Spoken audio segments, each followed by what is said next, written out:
Jessica मेलो की पीठ पर बैठी और मछली उसे पूरे स्टेडियम में घुमाने लगी। लोग रोमांचित थे, तालियों की गूंज और तेज हो गई थी। लेकिन तभी कुछ ऐसा हुआ जिसकी किसी ने कल्पना भी नहीं की थी। मेलो अचानक से बेकाबू हो गई। उसने तेजी से गोता लगाया और फिर जेसिका को अपने जबड़े में दबा लिया।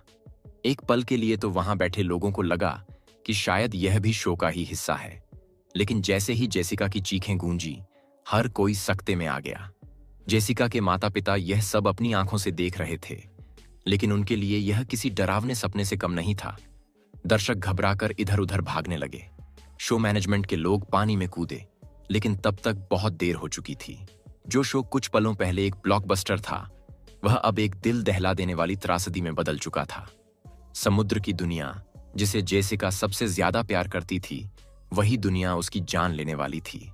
दूसरी ओर ट्रेनर्स पूरी कोशिश कर रहे थे कि किसी तरह मेलो का ध्यान भटकाया जाए, लेकिन वो जैसे किसी दूसरी ही दुनिया में खोई हुई थी। पानी में अलग अलग चीजें फेंकी गईं, रस्सियां डाली गईं, यहां तक कि मछलियां भी डाली गईं ताकि वो जेसिका को छोड़ दें। लेकिन मेलो पर कोई असर नहीं हुआ।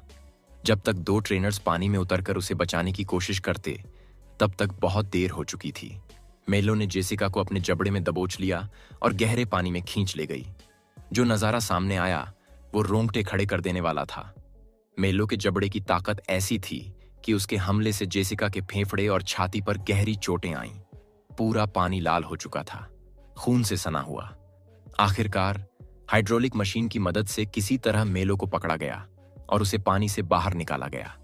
लेकिन जब जेसिका को बाहर लाया गया, तब तक बहुत देर हो चुकी थी। एक ट्रेनर अपने ही साथी के हमले का शिकार बन चुकी थी। लेकिन यह पहली बार नहीं था जब किसी की जान इस तरह गई हो। ऐसा ही एक और खौफनाक मामला सामने आया था, डेनियल पैट्रिक ड्यूक्स का।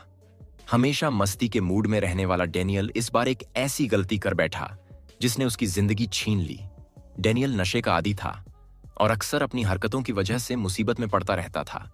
लेकिन इस बार उसने कुछ ऐसा किया जो किसी ने सोचा भी नहीं था। बिना टिकट खरीदे वह चोरी छिपे सी वर्ल्ड में दाखिल हो गया। वहां पहुंचकर वह आम लोगों की तरह एक सीट पर बैठ गया, लेकिन नशे में होने के कारण वहीं सो गया। शो खत्म होने के बाद जब सभी लोग चले गए, तब उसकी नींद खुली। बाहर निकलने की बजाय वह वहीं रुकने की जिद करने लगा।